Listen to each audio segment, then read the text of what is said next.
Shalom frères et sœurs dans le Seigneur, nous vous bénissons de partout où vous pouvez nous suivre au travers de médias. Nous rendons gloire à Dieu pour ces moments qu'il nous donne de pouvoir venir jusqu'à vous et prendre un temps de partage et d'édification. C'est le pasteur Évariste Chimanga du Centre évangélique Évangile de Vie, une extension de la Bonne à Pompage. Que Dieu soit béni. En ce jour, le Seigneur a mis dans notre cœur de partager avec son peuple sur un sujet combien capital. Nous serons en train de nous entretenir en ce jour sur la peur, sur la crainte. Et j'intitule mon message de ces instants « Ne crains rien ». À toi qui me suis, enfant de Dieu, partout où tu te trouves, dans n'importe quelle situation où tu es, un message de la part du Seigneur. Ne crains rien. La peur, qu'est-ce que nous pouvons dire sur ce mot ou sur cette chose? C'est quelque chose qui a commencé déjà pour la première fois, nous le voyons dans l'histoire de l'homme, dans le jardin d'Éden, quand l'homme a péché. Adam pêche et il va se cacher parce qu'il avait peur de rencontrer Dieu. Alors que le Seigneur vint pour le chercher le soir, il dit « J'ai entendu ta voix, j'ai eu peur. Je suis allé me cacher. » Souvent, nous faisons face à la peur dans diverses circonstances de la vie. Et surtout, nous pouvons encore bien le voir dans la situation, dans le contexte où nous vivons, où la pandémie de Covid-19 est en train de frapper. La planète tout entière est secouée par la peur. La peur d'être contaminé, la peur de rencontrer la contagion et par cela de rencontrer la mort. Et toute la planète entière est saisie par cette frayeur. Mais à toi qui m'écoutes, enfant de Dieu, le Seigneur a un mot pour toi. N'aie pas peur, ne crains rien. La peur est une chose qui exerce son emprise sur l'homme et le pousse souvent à faire des compromis. Et surtout pour nous qui sommes dans le Seigneur, à cause de la peur, qu'il y ait de personnes qui ont eu à compromettre leur foi, qu'il y ait de personnes qui ont eu à sacrifier la foi sur l'autel de la sécurité financière, sur l'autel du bien-être matériel. On veut sécuriser notre vie et par de quoi on est prêt même à se compromettre et à mettre de côté notre foi dans le Seigneur. Je ne mérite pas que tu fasses partie de ceux-là, de ceux qui, à cause de difficultés, à cause de problèmes et à cause de la peur du lendemain, sont à même de pouvoir revoir leur foi et de mettre la foi de côté et faire des compromis avec ce monde. Ne fais pas partie de ce groupe. Gloire à Dieu, parce qu'il y a aussi une catégorie de ceux qui ont marché avec Dieu, mais qui n'ont pas eu à se compromettre dans leur foi, qui n'ont pas eu à abandonner leur foi pendant qu'ils passaient par des épreuves et des moments difficiles. Ma prière pour toi est que dans ces épreuves que tu es en train de rencontrer sur ton parcours, que tu n'abandonnes pas ta foi et ta confiance dans le Seigneur. Pour aller encore plus profond avec ce partage, nous allons lire un passage de la parole de Dieu. Nous sommes dans l'évangile de Jean, au chapitre 19, versets 10 à 11. Cet évangile est en train, dans ces chapitres, de nous dépeindre un peu un tableau qui montre le Seigneur Jésus qui devait faire face à quelque chose que les hommes redoutent le plus, à savoir la mort. Face à la mort, quelle a été la réaction de Jésus? Face à la mort, comment le Seigneur s'est comporté? Quelle attitude il a eu à afficher? Tellement d'enseignements dans ce passage. Je fais la lecture et je suis dans la version français courant. Le verset 10, la Bible dit ceci: Pilate lui dit alors, tu ne veux pas me répondre? Ne sais-tu pas que j'ai le pouvoir de te relâcher et aussi celui de te faire clouer sur une croix? Je m'arrête un peu là avant de continuer ma lecture. Pilate est en train de parler à Jésus, alors que Jésus vient d'être battu, d'être frappé. Il a la couronne d'épines sur la tête. Il est en train déjà de voir sa mort approcher. Pilate se présente pour dire à Jésus, je suis celui qui a le contrôle de la situation par laquelle tu passes. Je peux faire en sorte que la mort que tu es en train de redouter ne t'arrive pas. Je peux faire en sorte aussi que tu sois cloué au bois de la croix.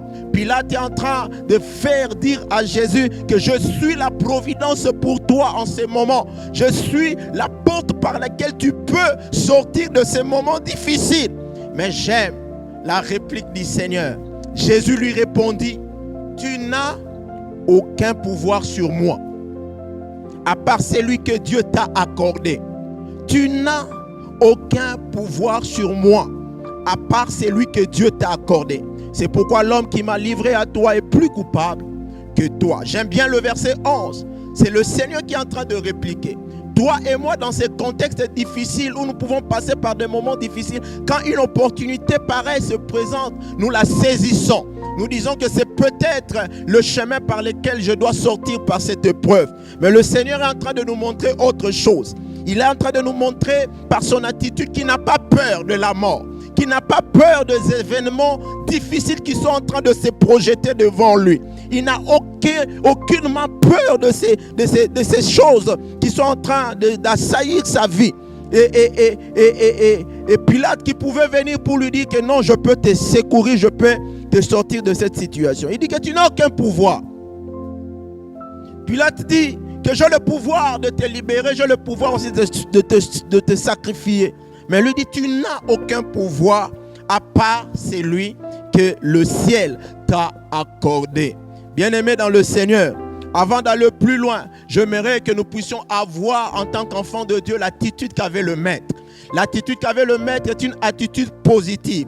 C'est une attitude confiante dans son Père. Il le savait que le Père avait le contrôle de tout. Même ceux qui pouvaient apparemment vouloir paraître être quelque chose, en réalité, ils n'étaient rien devant le Seigneur. La première vérité que nous pouvons tirer de ce passage, c'est que Dieu, le Fils, ou Jésus-Christ de Nazareth, notre Seigneur, avait une pleine connaissance que c'était Dieu son Père qui avait sa destinée entre ses mains. Et non les hommes, ni les circonstances, ni même le diable. Et cette vérité elle est importante pour nous en tant qu'enfants de Dieu. Que cette vérité puisse remplir ton cœur, toi qui es en train de me suivre maintenant.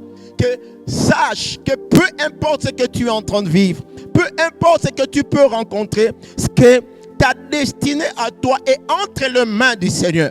Ta destinée à toi est entre les mains du Père. Ce n'est ni les hommes, ni les circonstances, ni même le diable qui a la maîtrise de ton parcours, qui a la maîtrise de ta vie. Je dis à une personne encore en ces instants que ta vie ne dépend pas d'une crise que tu es en train de rencontrer.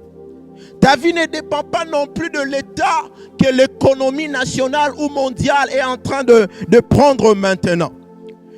Ta vie ne dépend pas non plus de la chose qui est en train de te malmener maintenant. Peut-être tu passes par un temps de maladie.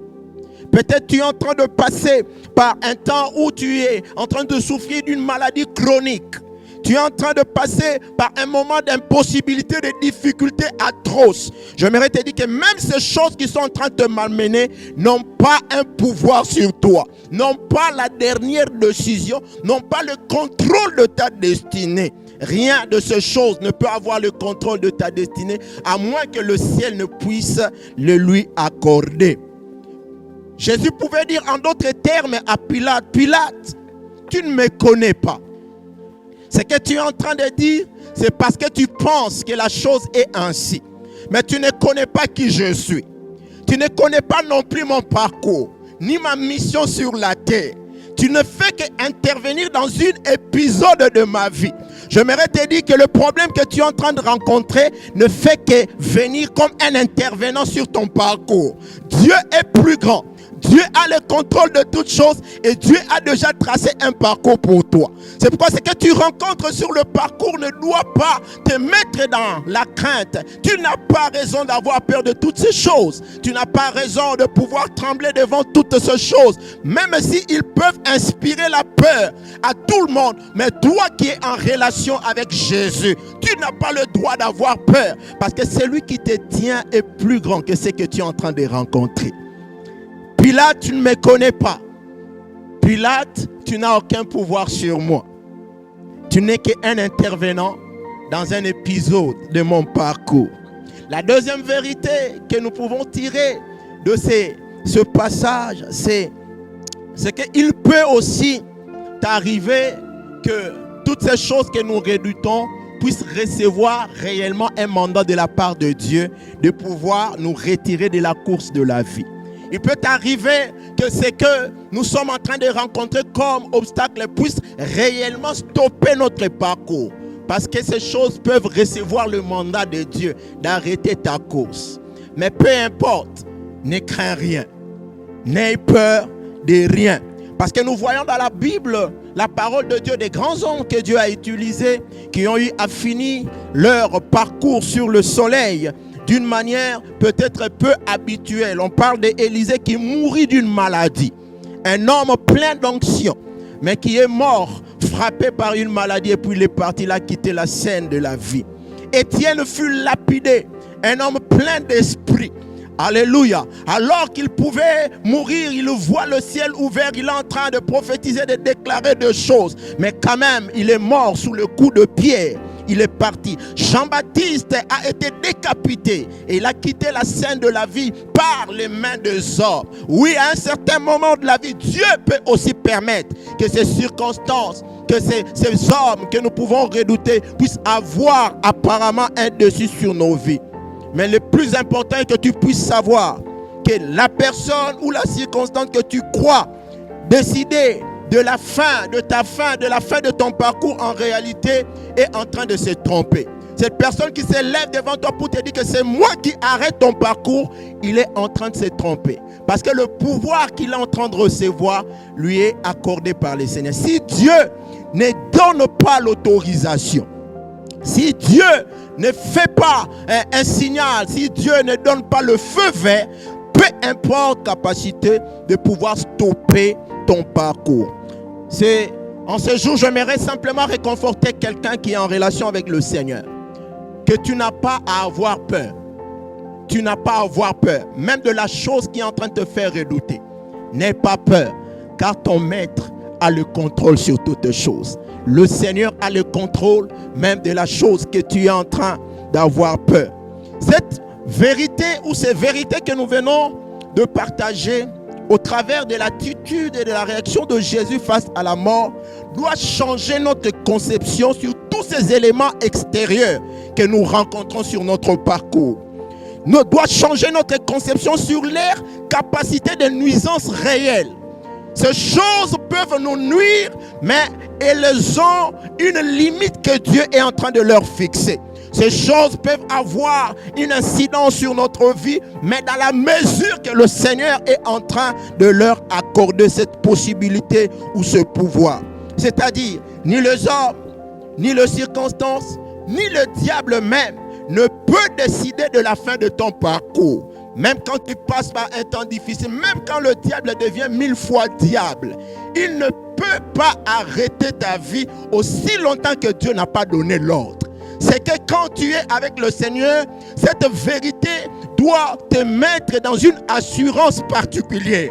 Que tu n'es pas comme tout le monde. Quand tout le monde est en train de pleurnicher à gauche et à droite, toi qui es en relation avec Dieu, tu dois être dans l'assurance. Même quand le temps sont difficiles, relève la tête et sache une vérité, que ta vie est entre les mains de Dieu. Et c'est Dieu qui a le dernier mot et c'est lui qui décide de la fin de ton parcours.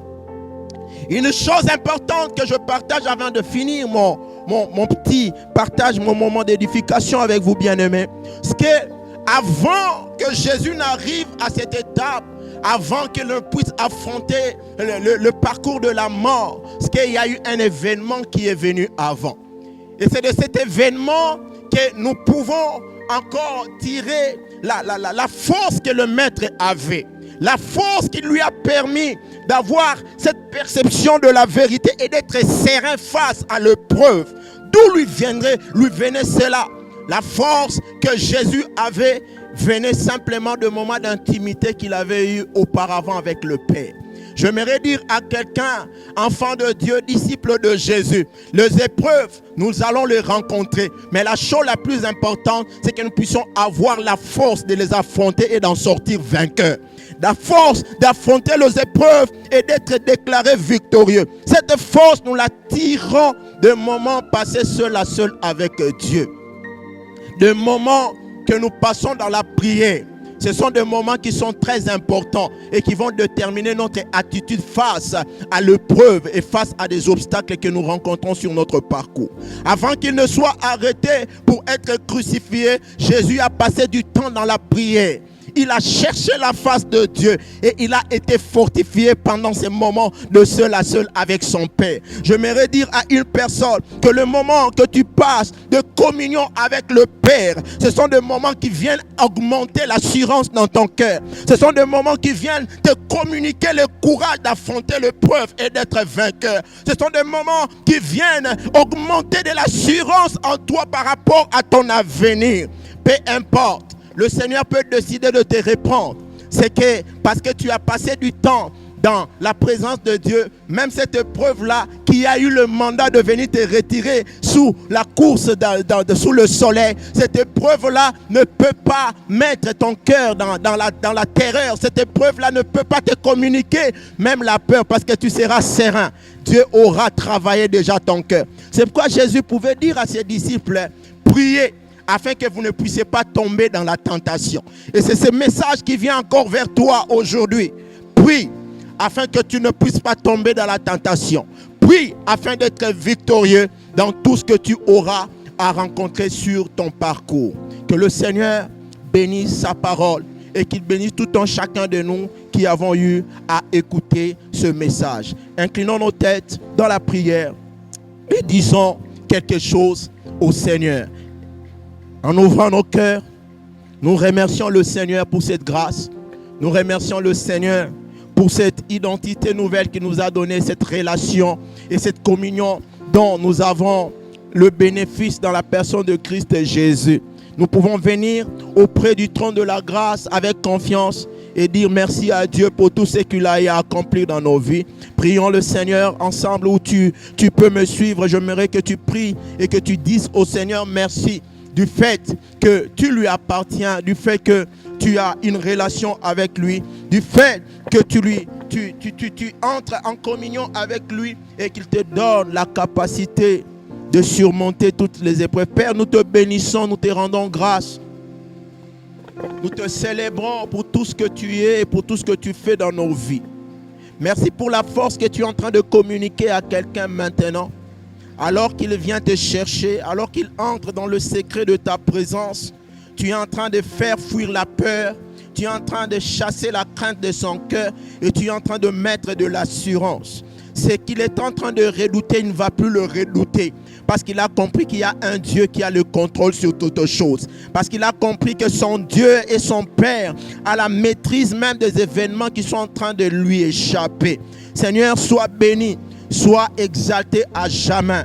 Merci Seigneur parce que tu es en train de relever quelqu'un qui est en train de faiblir. Tu es en train de fortifier l'âme qui était, Seigneur éternel, desséchée. Merci ô Éternel, que la gloire te revienne pour tout ce que tu fais. Loin de nous la peur, nous ne craindrons rien car tu es avec nous. Et dans ta parole, tu es en train de nous dire que Seigneur, ton amour, Seigneur, et avec nous, et à cause de cet amour, rien ne pourra nous séparer de toi. Merci Seigneur de mettre cette conviction dans la vie de tout un chacun. À toi la gloire pour le siècle de siècles. Au nom de Jésus, nous avons ainsi prié. Amen. Que le Seigneur vous bénisse.